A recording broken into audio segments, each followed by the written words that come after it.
오늘 주시는 우리 하나님의 말씀은 빌립보서 3장 18절에서 21절까지 제가 읽겠습니다.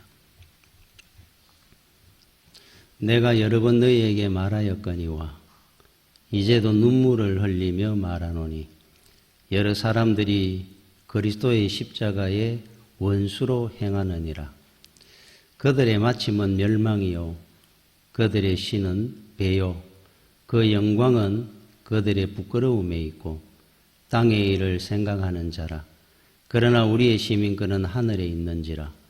거기로부터 구원하는 자 곧 주 예수 그리스도를 기다리노니 그는 만물을 자기에게 복종하게 하실 수 있는 자의 역사로 우리의 낮은 몸을 자기 영광의 몸의 형체와 같이 변하게 하시리라.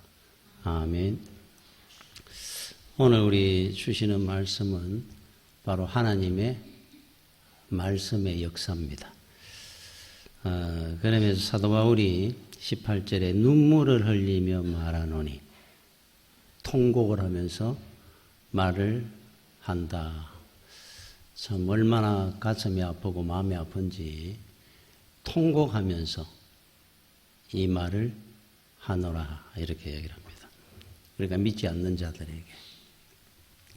신명기 5장 29절에 다만 그들이 항상 이 같은 마음을 품어 나를 경외하며 내 모든 명령을 지켜서 그들과 그 자손이 영원히 복받기를 원하노라.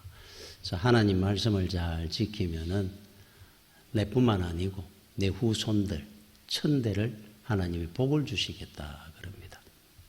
하나님의 복은 빼앗아갈 자가 없는 정말로 진짜 복을 주시는 겁니다. 누구에게? 하나님의 말씀을 잘 경외하고 순종하는 자에게. 하나님 말씀을 잘 순종하고 살아야 됩니다. 사람은 우리 지나간 역사의 소리도 들을 줄 알아야 되고 내 속에서 우러나는 양심의 소리도 들을 줄 알아야 되고, 그러나 제일 중요한 것은 하나님의 말씀의 소리를 잘 듣고 살아야 됩니다.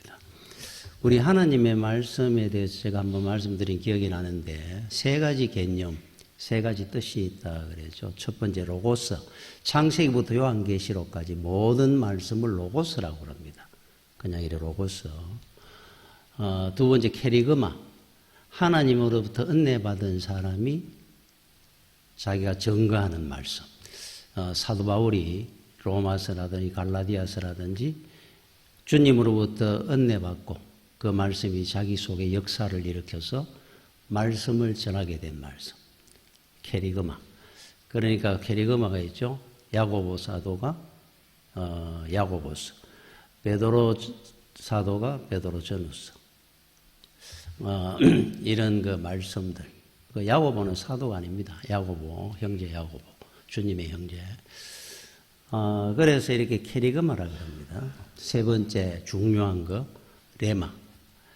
이 많은 말씀 중에 특별히 나한테 부딪혀가지고 말씀이 역사를 일으킬 때 그 말씀은 이 많은 로고스 중에 특별히 나에게 레마라 그럽니다. 딱 부딪혀오는. 그래서 내 속에서 역사가 일어나고 변화를 일으키고. 인생이라는 것이 도대체 뭐냐? 고민하고 참 인생이라는 것은 그렇게 허무하고 어떻게 보면 공허한 거고 외로운 건데 도대체 인생을 가장 행복하게 살 수 있는 길이 없을까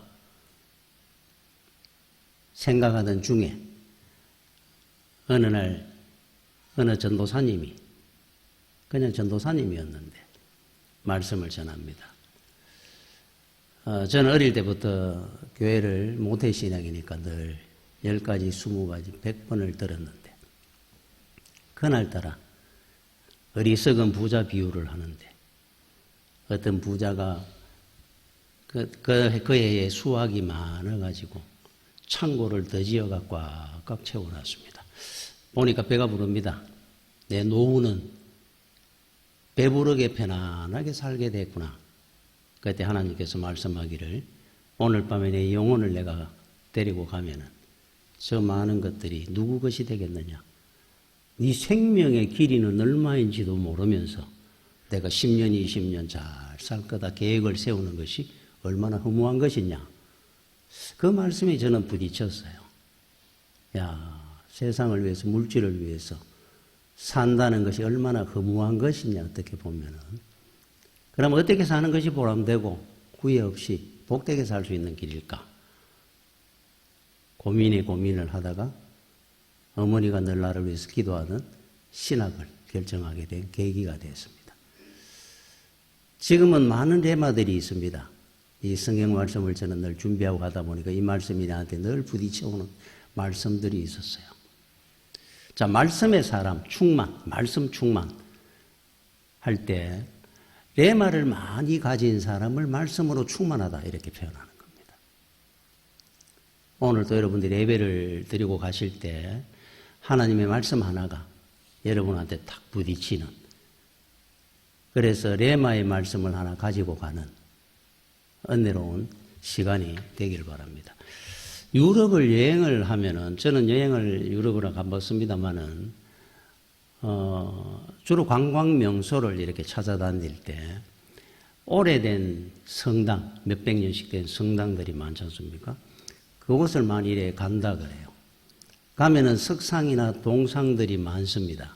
근데 그분들이 누군지 이름을 안 적어놓고 그냥 동상, 석상들이 세워져 있어요.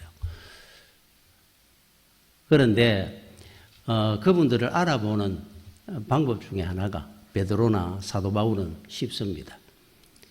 큰 열쇠를 쥐고 있는 사람은 베드로입니다. 우리 주님께서 천국 열쇠를 내가 너에게 주리라 했는 그 말씀을 비유를 해가지고 열쇠를 쥐고 있는 분. 또 큰 검을, 이순신 장군처럼 검을 들고 있는 사람은 사도 바울입니다. 말씀의 검, 성령의 검. 사도 바울은 그런 표현을 썼기 때문에 검을 들고 있습니다. 사도 바울은 선교하는 그 자체가 하나의 전쟁이었어요. 바울은 전쟁을 치르듯이 목숨을 내놓고 하는 겁니다. 지면 죽는 겁니다. 그게 바울의 선교 의식입니다. 우리와 많이 다릅니다. 그러면은 사도 바울의 그 싸움의 대상은 누구였느냐? 에베소서 6장 12절에 이런 말씀이 나옵니다. 우리의 씨름은, 전쟁은 혈과 육을 상대하는 것이 아니요 통치자들과 권세자들과 이 어둠의 세상 주관자들과 하늘에 있는 악의 영들을 상대함이라. 악의 영들입니다. 사단마귀입니다. 사단마귀를 우리는 싸우기 위해서 우리는 최선의 싸움을 다하는 겁니다. 자, 악의 영들, 사단마귀를 우리가 싸워서 이길 수 있습니까? 10,000명이 넘는 사단 병력이 붙어도 마귀 하나를 못 이깁니다. 뭐 보여야 싸우죠. 마음대로 갖고 놉니다. 우리의 마음과 정신을 혼란케 하고 말씀을 무기로 싸우는 겁니다. 그래서 사도 바울은 말씀의 무기로 악한 영들과 싸움을 승리해야 된다 가르쳤어요. 여러분들이 말씀의 사람이 돼야 되는 이유가 마귀와의 싸움을 승리하기 위함입니다. 내 인생 사는데 좀 유익하다 이 정도가 아니고 마귀를 무슨 방법으로 싸울 겁니까? 말씀으로 이기는 겁니다. 우리 주님처럼. 이 로마서 10장 17절에 그러므로 믿음은 들음에서 나며 들음은 그리스도의 말씀으로 말미암았느니라. 자, 구원은 어떻게 받느냐?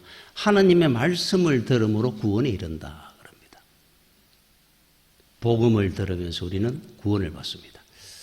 그냥 구원에 이루어지는 것이 아니고 일본 사람 괌에서 2차 대전 태평양 전쟁 때 일본에서 전쟁을 치르던 요코이라는 사람이 있었죠. 아마 여러분들도 그 뉴스에 봤을 겁니다. 거기에서 전쟁을 하다가 자기 그 동료들, 전우들이 거의 다 죽고 뭐 포로가 되기도 하고 혼자 살아남은 거예요. 27년을 필리핀 정글에서 전쟁이 끝난 줄도 모르고 인생 다 바친 겁니다. 거기서. 그 야자, 뭐, 이런 나무 열매, 뭐, 바나나나 뭐 이런 거를 먹으면서 동굴에 숨어 살면서 비행기 소리만 나면 숨고, 이거 왜 저리 꺼야 되겠는데? 뒤에 그 스위치 꺼주십시오, 뒷부.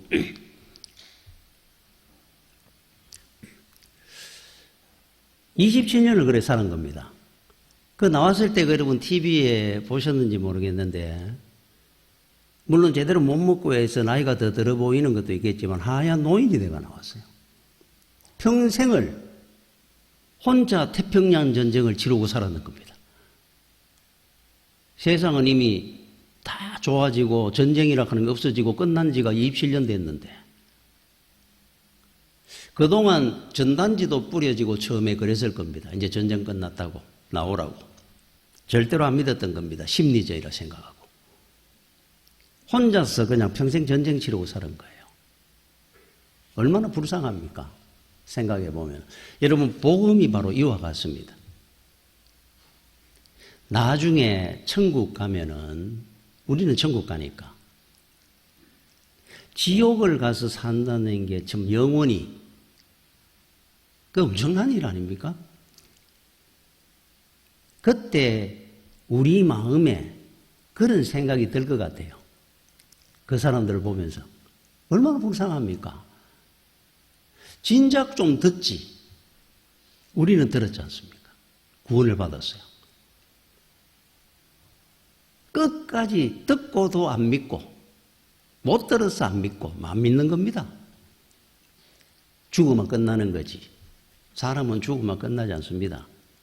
이 땅에 이거는 잠깐입니다. 진짜 모든 인생, 모든 삶은 그때부터 시작되는 거예요. 대세가. 들었으면 그럴 일이 없을 건데.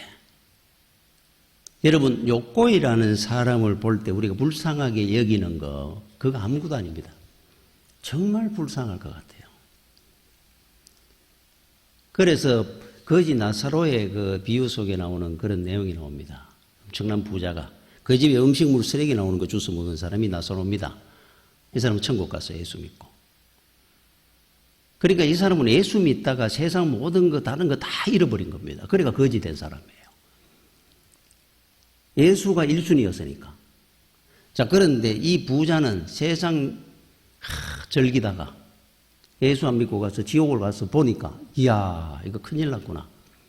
자기는 안 듣고 안 믿었기 때문에 지옥 왔는데 동생들이 생각이 나는 겁니다. 그래서 주님에게 부탁을 하지 않습니까? 내가 잠깐 갔다 오겠습니다. 내 동생들한테 내가 죽었다가 살아가가지고 하면 들을 겁니다. 내 동생들도 뭐 사업도 잘하고 큰 고위직에 있고, 그래서 예수 안 믿으니까 제가 좀 갔다 오게 해주십시오. 주님께서 이미 선지자들이 많은 말씀을 전했고 지금 또 전하고 있는데도 불구하고 믿지 않는 자는 어쩔 수 없느니라. 가서 내려다보면 너무너무 불쌍하고 안타까울 것 같아요. 이 땅의 승부가 아닙니다. 인생은. 우리는 개나 돼지 같은 짐승이 아니기 때문에. 그래서 그 불신자들을 보면서 어떻게 하면은 저들을 믿게 하고 구원받게 할 수 있느냐, 그렇게 마음 아파하던 사람이 사도 바울입니다. 눈물이 나도록, 통곡하도록 그들을 불쌍한 마음으로 전하고 기도한다는 겁니다. 여러분, 심판대에 가면은 주님은 물으십니다. 너희들은 무엇을 하다가 왔느냐? 여러분, 여기서 무엇을 하는 말은 네가 선생님 하다 왔느냐, 공무원 하다 왔느냐, 이건 묻는 게 아니고 어떻게 살다 왔느냐 하는 걸 묻는 겁니다. 네가 그 직종을 갖고 있대. 세상에 우리 자식도 키우고 많은 일을 했지만은 네 인생의 1순위가 뭐였느냐 이 말이에요. 그 많은 시간들을 무엇에 허비하고 살았느냐. 그거를 심판대 가면 묻습니다. 어떻게 살다 왔느냐. 자, 여러분들도 지금 한번 돌아보십시오. 우리가 하나님 앞에 갔을 때, 하나님이 물으실 때, 내가 많은 일도 했지만 그 중에 그러나 저도 주님이 나한테 주신 사명을 제일 귀하게 여기고 살았습니다. 이렇게 대답해야 될 겁니다. 세상을 이기고 사단마귀를 이기는 길은 자, 하나님의 말씀입니다. 믿음입니다. 이외에 세상의 어떤 것도 마귀는 두려워하지 않습니다. 드라큘라에 보면은 그 사람이 백작이든 귀족이든 왕이든 그런 거 두려워 안 합니다. 십자가를 두려워하는 것처럼 드라큘라가. 사단 마귀도 똑같습니다. 말씀을 두려워합니다. 그래서 여러분들이 하나님 말씀으로 충만하지 않으면은 사단 마귀가 여러분의 인생을 키질하고 가 놀듯이 놉니다. 마귀를 못 이깁니다, 우리는. 가지고 놉니다. 여러분이 세운 그 공든탑, 가정, 여러분의 인생, 모래성처럼 하루아침에 무너뜨립니다. 마귀가 한번 역사를 하면 행복을 불행으로, 그렇죠? 믿음을 의심으로 서로 간에, 사랑을 미움으로 하루아침에 만들어버립니다. 마귀는 혼란케 하고.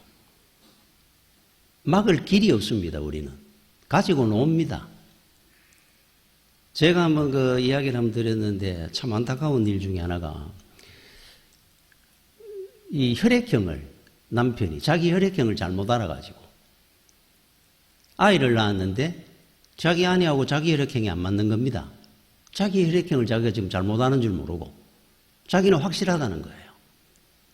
아내를 의심하기 시작하고 얼마나 힘들게 했으면 아내가 그것 때문에 자살을 해버렸어요. 나중에 알아보니까 자기 혈액형을 자기가 잘못 알은 겁니다. 예를 들어가 B형인데 A형인 줄 알고.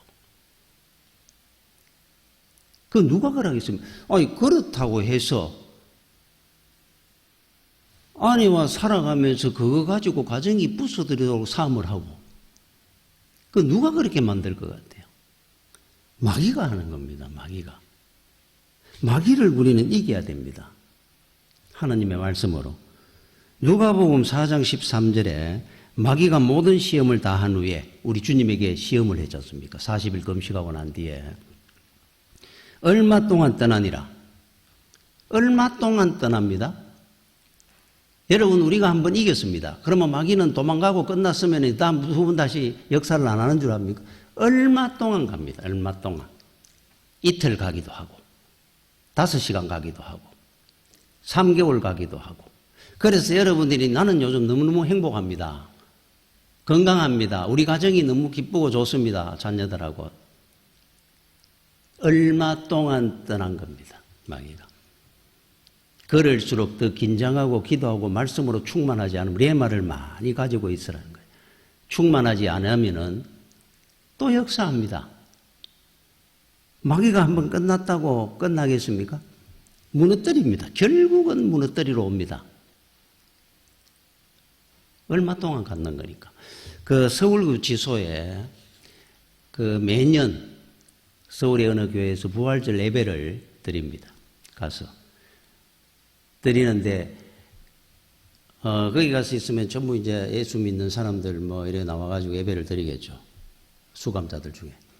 그런데 한쪽으로 이래 앉아있는데 빨간 붉은 명찰을 달고 있는 수감자들이 있다 그래요. 그러면 그분들은 사형수들입니다. 우리가 사형수 그러니까 정말로 극악무도한 범죄를 저지른 사람들이겠죠, 많은. 그런데 그 사연들을 보면 그렇지 않은 사람들이 순간적으로 잘못돼가지고 그래 된 사람들도 많습니다. 원래 그쪽으로 참 극악무도한 인간들도 있지만, 거기서 예배를 드리고 났을 때, 그래서 그 붉은 명찰을 다는 한 그 수감자가 앞에 나와가지고 간증을 합니다. 원은식이라는 분이었다 그래요. 이분은 어떻게 사형수가 됐느냐? 이분은 강원도 원주 사람인데 그 원주에 살면서 가정에 아내하고 이렇게 같이 살면서 자식들하고 20년간 한 직장에 충실하게 다녔을 정도로 착실한 사람이었어요. 그런데 이런 사람이 어떻게 사형수가 됐을까? 아내가 여호와 증인에 빠져가지고 밤낮 없이 그 모임 집회에 참석하느라고 가정을 제대로 안 돌보고 애들 제대로 안 돌보니까 화가 나는 겁니다, 늘. 여러 번 싸웠습니다. 그러지 말라고. 애들 이게 뭐냐고, 집에 올 때마다. 자기는 열심히 일하고 집에 오니까 늘 아내는 없고 그러다가 하루도 집에 오니까 애들이 밥도 안 먹고 있는데, 그래서 나중에 보니까 아내는 또 여호와 증인 그 집회에 또 가 있는 겁니다. 순간적으로 화가 불같이 올라옵니다. 뛰어나가가지고 석유를 한 통 샀습니다. 그 집회하는 장소의 지하실인데 비상구도 없습니다. 들어가는 그 지하실에 입구에서부터 석유 한 통을 부었습니다. 쫙 타고 내려갔습니다. 그 사람들 안에 있으면 석유가 흘러 들어오는 걸 몰랐겠죠. 그리고는 불을 질러버렸어요. 붙였습니다. 그 안에 있던 거의 사람들이 다 죽었습니다. 15명이 그 방화로 인해 가지고 사형을 받고 사형수가 됐습니다. 순간적인 그 혈기에 원래 그런 사람이 아니고 착실한 사람이었는데 마귀가 그렇게 하는 겁니다. 그런데 이분이 간증을 하면서 끝부분에 이렇게 얘기를 합니다. 내 직장 상사 부부가 나한테는 예수 믿으라고 권했다는 겁니다. 그리고 집에 한 번씩 목사님하고 와가지고 신방으로 와가지고 복음을 늘 전했다는 겁니다. 예수 믿고 싶은 마음이 없어가지고 한 번 또 퇴근해가 집에를 가니까 신발이 쭉 있고 안에 이래 소리가 들립니다. 아, 과장님 부부하고 목사님이 와 계시는구나. 들어가기 싫어가지고 밖에 나와가지고 술집에 앉아가 12시 넘도록 술을 먹고 갔다 그래요. 가고 나면 들어가려고. 그렇게 자기는 예수 믿는 게 싫었는데 이제 결론을 이야기하는 겁니다. 여러분들도 잘 들으십시오. 그러면서 예수 믿어야 됩니다. 예수를 안 믿으면은 여러분들도 나처럼 붉은 명찰을 달 수 있다는 것을 기억하십시오. 저는 제가 사형수가 되리라고 생각도 안 하고 착실하게 살았는 사람입니다. 경범죄 한 번도 저질러 본 적이 없습니다. 왜 제가 사형수가 됐겠습니까? 그때 그 일이 없었으면 제 일이 없었으면 아닙니다. 답은 예수를 안 믿었기 때문에 저는 이렇게 된 겁니다. 그렇게 이야기를 했다 그래요. 마귀가 역사하니까 그런 겁니다. 여러분, 그 중학교 교감 선생님을 하던 분이 그 아내가 안 그래도 섬섬이가 좀 컸던 모양이에요. 그게 좀 불만스러워가지고 부딪히기도 하고 했는데 한 번은 자기 아는 분이 그분은 돈을 빌려가면 자랑 갚았기로 소문난 분인데 그래서 아내한테 그 이야기를 한 겁니다. 돈을 빌려달라 그러는데 안 빌려줘야 된다고. 그 이야기를 그래 신신당부를 했는데 그분한테 또 돈을 400만 원을 빌려준 겁니다. 아내가. 내가 빌려주지 마라 그랬잖아 그 사람한테는. 아니 그런데 빌려달라 그러는데 어떻게 안 빌려줘. 화가 너무 나가지고 그래서 작은 방에 가 문을 걸어 잠고 안에서 목을 매가 죽었어요. 아니 교감 선생님이 돈 400만 원에 죽음을 택하겠습니까? 그 순간에 감정을 못 이기도록 누가 만듭니까? 마귀가 하는 겁니다. 그러니까 죄는 미워하되 사람은 미워하지 마라 하는 말이 그래서 나온 겁니다. 마귀가 역사하면은 이길 자가 없습니다. 여러분들도 듣기에는 야 그렇게 무모한 행동을 할까? 사람이 순간적인 그 혈기를 자기 힘으로 못 눌렀습니다. 그래서 원은식 씨 말대로 예수를 안 믿으면 여러분들도 사형수가 될 수 있습니다. 그거 여러분들이 기억을 해야 됩니다. 그래서 예수 믿고 은혜 안에 살면은 반대 현상이 일어납니다. 잘못되게 살던 비천한 사람이 존귀한 사람이 돼요. 불행한 인생이 복된 인생이 됩니다. 예수를 안 믿으면은 평범하게 착실하게 살던 사람도 그렇게 낭떠러지에 떨어지는 인생이 되기도 하고 예수를 믿으면은 반대로 불행한 사람이 행복한 인생이 되기도 합니다. 이 반대입니다. 이게 말씀은 인격이고 역사하는 힘이 있어요. 여러분들이 주일날 교회 와서 예배를 한번 드리고 말씀을 듣고 간다는 거 이게 성령이 여러분들이 인생을 주장하도록 한다는 것이 얼마나 행복하고 복된 길인지 모릅니다. 여러분, 일본인 도모사카 시모리라는 분이 있는데 이분의 그 간정집을 제가 한번 보다가 보니까 이분이 어떤 사람이냐면은 일본의 여러분 젊은 시절에 야쿠샤라 그러죠. 깡패, 조직 깡패였던 사람이에요. 그러니까 옆에 어떤 뭐 조직하고 싸움이 났든지 이 사람이 두 사람을 그냥 칼로 찔러서 죽였습니다. 그래서 사형수가 된 사람이에요, 이분도. 그런데 그 당시에 사형수들은 그냥 뭐 감옥에 넣어놓은 게 북해도 탄광에 가 강제 노역을 시켰다 그럽니다. 그러니까 이 사람은 사형수입니다. 언제 자기 이름이 불리지면 죽습니다. 그러나 그동안에는 또 탄광에서 일을 합니다. 북해도 탄광에 가서 일을 하고 있는데 자기 고향에 3천리 떨어진 그 거리에 그 어머니가 아들 본다고 면회를 온다고 3천리 길을 온 겁니다.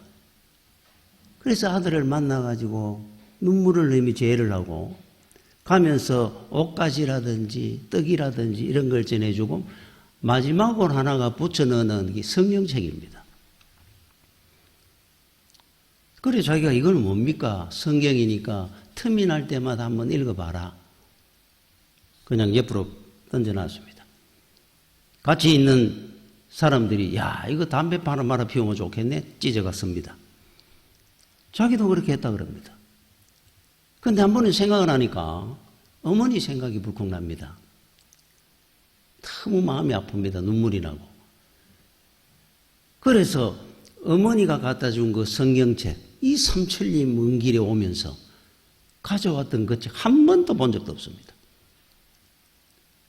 찢어져 가지고 남은 것을 부분 봤습니다. 읽습니다. 읽다가 보니까 그게 빠지기 시작합니다. 성령이 역사하기 시작하는 거예요. 누구 하나 전해주는 사람 없는데도 읽으면서 은혜를 받기 시작을 했어요. 하루는 갱도 안에서 일어났는데 갱도가 무너졌습니다. 많은 사람이 죽는데 살아나온 겁니다. 아, 하나님께서 나를 쓰시려고 그 생각이 문득 들더랍니다. 나를 살려주셨구나. 얼마나 착실하게 거기에서 수감 생활을 했는지 모범수가 되고 감형을 받아가지고 한 20여 년 살고 나온 겁니다. 이 사람이. 추록을 했어요. 그리고 자기 고향에 돌아가니까 어머니는 돌아가셨습니다. 그러나 자기는 열심히 어머니 소원이었으니까 믿음 생활을 열심히 한 겁니다. 77세에 이 사람이 소천을 했는데 세상을 인생을 마감하는 그날까지 많은 양로원을 세웠습니다. 중고등학교를 6개 세웠습니다. 참 열심히 살면서 돈을 모아가 선한 데 쓰기 시작을 한 거예요. 그리고 77세까지 살다가 천국을 갔습니다. 일본의 신앙인의 모범으로 존경받는 분이 되었습니다. 또 도모다카 시모리라는 분이. 보십시오. 이게 말씀의 능력입니다. 세상에 어떻게 이렇게 인생을 변화시킬 수 있을까? 멀쩡한 사람을 세상에 둘도 없이 그 무서운 살인마가 되기도 하고 그 살인마가 세상에 그렇게 선한 인생으로 만들어내기도 하고 이 말씀은 역사하거든요. 인격을 가지고 있습니다. 살아 움직입니다. 이 말씀만이 사단 마귀가 우리를 혼란케 하는 걸 이겨냅니다. 여러분 우리나라의 초창기에 그 선교 100년사에 보면은 재밌는 내용이 하나 나옵니다. 그 처음으로 그 복음을 들고 돌아왔던 선교사 토마스 선교사라는 분이 있어요. 이분이 성경 한 권을 들고 우리나라 저 압록강을 건너가 도로다가 붙들렸습니다. 그 당시만 해도 죽었습니다. 대동강면에 대동강은 서울의 그 한강처럼 평양을 가로질러 지나가는 강입니다. 대동강변에 참수형을 다녔습니다. 이 사람이. 그런데 자기가 가지고 있는 물품들 이런 걸 다 빼앗아가 옆에 놔놨는데 그 성경을 들고 돌았죠. 이 사람이. 그래서 강변에 앉아가 목을 내고 이제 참수형을 당하는데 참수형 당하는 거 여러분 TV나 이런 거 봤죠. 칼 들고 빙빙 돌고 목을 치는데 그때 마지막으로 이분이 기도를 합니다. 하나님 아버지 저는 비록 죽지만은 제 피가 흘러가지고 대동강을 흘러 들어갈 건데 이 대동강을 마시는 모든 사람들이 예수 믿게 해 주시옵소서. 내 피가 흘러 들어가는 이 대동강물을 먹은 사람들은 다 예수 믿게 해 주십시오 하고 참수형 당해 죽었습니다. 소처를 했어요. 순교를 했죠. 자, 그런데 저는 그런 생각이 듭니다.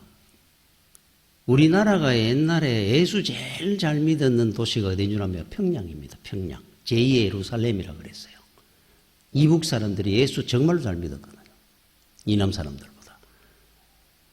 그래서 피나 나가지고 여러분 서울이고 대구고 어디든지 큰 교회 세웠는 거 보면 이북 사람들이 세운 교회들이 많습니다. 그래서 저는 그런 생각이 들어요. 야, 평양이 뭐 어떻게 그렇게 예수를 잘 믿는 도시가 됐을까? 토마스 선교사가 죽으면 순교하면서 하나님 앞에 기도한 그 기도가 역사를 이루었구나.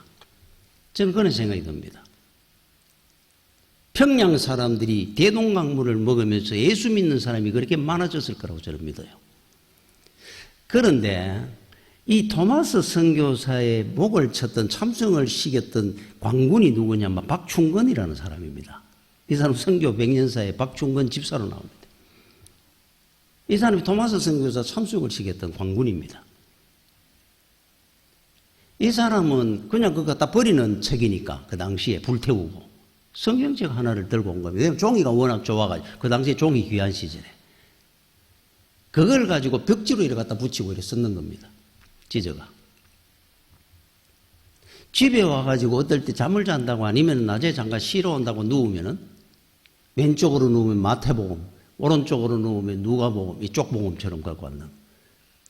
말씀을 그냥 아무 생각 없이 읽다가 은혜를 받기 시작한 거예요. 똑같은 아까 그분처럼.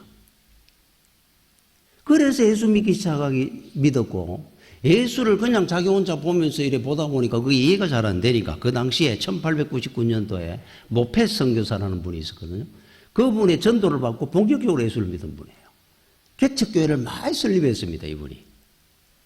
박충건 집사가. 평생을 하나님 앞에 회개하며 살았어요. 토마스 선교사 자기가 목을 쳤는 사람이니까. 근데 얼마나 많은 사명을 감당했던 사람입니다. 야, 말씀은 놀랍습니다. 오늘 또 여러분들이 교회 와가지고 하나님의 말씀을 들을 때 그냥 듣고 가는 것이 아니고 어느 말씀 하나라도 여러분의 마음에 부딪히는 레마가 되면은 여러분 속에 역사가 일어날 겁니다. 가정의 역사가 일어날 겁니다. 기도의 응답이 이루어질 겁니다. 오늘 본문에 여러분 18절에 이렇게 나옵니다. 내가 여러분 너희에게 말하였거니와 이제도 눈물을 흘리며 말하노니 여기 눈물을 흘리며 클라이오 하는 것은 그냥 이래 눈물 흘린 게 아니고 통곡했다 하는 뜻이에요. 통곡, 클라이오. 그래서 내가 통곡을 하면서 내가 말하노니 여러 사람들이 그리스도의 십자가의 원수로 행하였느니라. 원수였단 말이에요. 누구? 자기 자신도 그랬습니다. 예수 믿는 사람 죽이려다 예수 십자가의 원수였어요. 주님을 만나기 전까지. 그러면은 세상 사람들은 어떻게 사는 그 주님의 원수가 돼 사느냐? 19절에 그들의 마침은 멸망이요. 이제 지옥 가는 겁니다. 그들의 신은 배요. 그 영광은 그들의 부끄러움에 있고 땅의 일을 생각하는 자라. 그랬어요. 신이 배라는 겁니다. 그저 우리 얼마나 살 거라고. 이 육신을 위해서만 산다는 겁니다. 그저 먹고 마시고 취하고 세상 일 그냥 해가지고 그냥 어떻게 내가 진급하고 출세할 거다 그러면 살고 뛰다니는 거. 이거 멸망의 길이라는 겁니다. 자기도 그래 살았거든요. 그래 육신을 위해 사는 자가 되지 마라. 그걸 가르치는 겁니다. 제가 그 한번 이야기 청나라 그 유명한 만한전석이라고 하는 요리가 있다 그랬죠. 만한전석하는 요리가 있답니다. 그게 얼마짜리냐면 5,500만 원. 이야, 5,500만 원짜리 요리가 있답니다. 코스가. 16가지 요리가 나오는데 모든 식기고 숟가락 젓가락이 다 금으로 돼 있고 황제처럼 안채 하나 나오고 옆에 시중 드는 사람들이 궁녀 옷을 입고 실제로 청나라 황제처럼 대우해 주는 겁니다. 가만 앉아 있으면 입에 다 떼어줍니다. 상어 지느러미 요리, 제비집 요리, 제비집으로 무슨 요리를 하는지 모르겠어요. 제비집 요리, 비둘기 요리, 잉어 수염 요리, 뭐 별 우리가 들어보지 희귀한 요리 16가지가 나오는데, 아마 바울 시대의 로마의 귀족들도 그래 살았을 겁니다. 그걸 보고 이야기를 하는 겁니다. 바울이. 저들의 신은 배다. 저래 살면은 그의 마침은 지옥입니다. 이렇게 가르치는 거예요. 뭘 육신이라 하는 게 있다가 금방 없어질 육신, 이거 아무것도 아닌데 이걸 왜 인생을 사느냐 이겁니다. 여러분, 착각이라고 하는 에밀 레너라는 사람의 그 책에 나오는 착각이라는 그림이 있죠. 한 귀부인이 막 금목걸이, 은목걸이 막 이렇게 해가 치장을 하고 좋은 옷을 입고 거울 앞에서가 자기 옷을 입고 치장을 하고 있습니다. 그런데 거울에 비치는 이 사람의 몸은 해골이 나오잖아요. 해골. 해골에 그 치장을 했는 게 나옵니다. 이 사람은 이쪽 귀부인인데 이쪽에 거울에는 보니까 해골이 있어요. 해골이 있어가 있고 큰 옷을 입고 귀걸이를 하고 목걸이 해골에다가 그런 그림이 있습니다. 딱 맞는 메시지입니다. 그게 얼마나 살고 이 땅에 금방 가고 금방 해골이 될 존재들이 뭐를 그렇게 치장을 하고 잘 먹겠다 그러고 뭐를 누리겠다고 그러느냐. 곧 해골이 될 인생들인데, 여러분, 옛날에는 예수 믿는 사람들이 참 많이 울었어요. 저도 지금 생각해 우리 어머니도 그랬고, 기도할 때 늘 울며 기도했습니다. 찬송 부르면서 울었습니다. 많은 성도들이. 요즘은 안 웁니다. 그때는 배고프고 힘들고 가진 거 없고 못 배우고 하는 시절이라서 그랬는지 몰라도 주님의 은혜가 너무 고마웠고 감사했고 늘 눈물 흘리며 기도했습니다. 요즘은 많이 배우고 많이 가지고 살아서 그런지 몰라도 눈물이 없어졌습니다. 그 핍박하는 남편 신발을 들고 와가지고 신발 끌어안고 기도합니다. 10년, 20년을 우리 남편 이 신발 신고 노르마로 다니고 술 먹고 안 다니고 교회 오게 해 주십시오. 새벽 기도 오면서 남편 신발을 안고 옵니다. 그 신발 끌어안고 확 기도하고 가는 아내들이 많았습니다. 요즘은 내 남편이 안 믿는다, 누구 안 믿는다고 눈물 흘려 기도하는 사람은 잘 없습니다. 울었습니다. 그 당시에는. 사도 바울이 눈물 흘리며 기도하는 겁니다. 안 믿는 자, 불신자들을 향해서 생각할 때마다 너무너무 불쌍해가지고. 여러분들이 세상의 어떤 문제를 보고 울지 말고 주님에게 매달려 우십시오. 그러면 해결이 됩니다. 사도 바울이 눈물 흘리며 기도한 이 기도가 나중에 역사가 일어나고 로마를 복음화시킨 것처럼 주님에게 여러분이 눈물 흘리며 기도한 것은 이루어질 줄로 믿습니다. 기도하십시오. 눈물 흘리면서. 사단 마귀를 이길 수 있는 힘은 말씀의 충만입니다. 오늘도 말씀 가운데 은혜 받고 말씀을 무기로 승리하는 여러분들이 되시기를 축원합니다. 기도하겠습니다. 주여, 은혜를 감사를 드립니다. 오늘도 나한테 주신 레마의 말씀으로 우리 속에 역사하는 그 말씀의 능격으로 믿음으로 승리할 수 있도록, 사단 마귀를 이길 수 있도록 주님께서 함께 하시고 역사하여 주시옵소서. 이 땅에 우리 살아가며 제일 귀하고 중요한 것은 하나님 주신 귀한 사명인 줄로 믿사오니 구원받지 못한 자들을 눈물 흘리며 기도할 줄 아는 우리 믿음의 성도들이 되게 하여 주시옵소서. 예수님 이름으로 기도드립니다. 아멘.